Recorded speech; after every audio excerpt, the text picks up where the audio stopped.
In today's gospel, my dear friends, is by the evangelist Mark.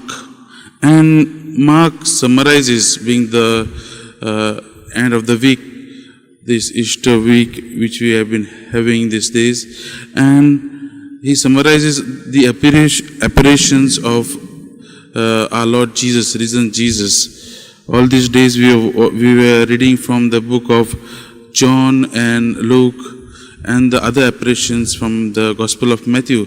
But today we see Mark doesn't give much of detailed explanation, but a kind of a summary of all these apparitions which took place.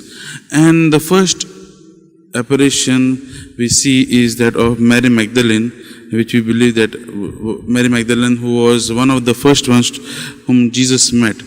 And we see it's mentioned also that 7 demons were taken out from her by Jesus. 7 demons means she was fully possessed and fully tormented by the evil one, no?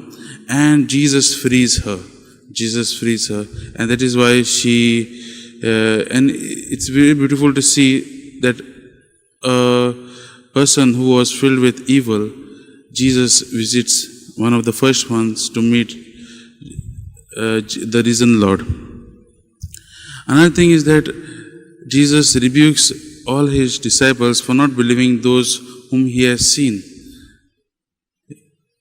whom he has sent to preach, whom he has sent to tell that he is alive.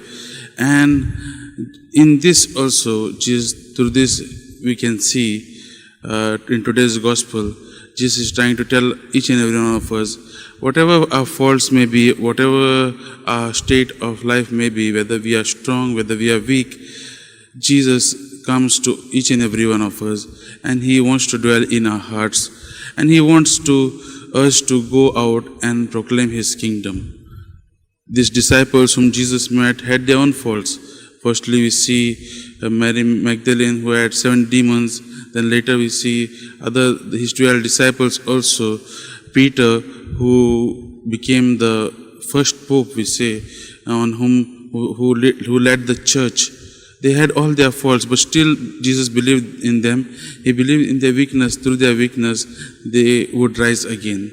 And he tells each and every one of us also that he wants to come to us, and he wants us to be his instruments of proclaiming the kingdom of God.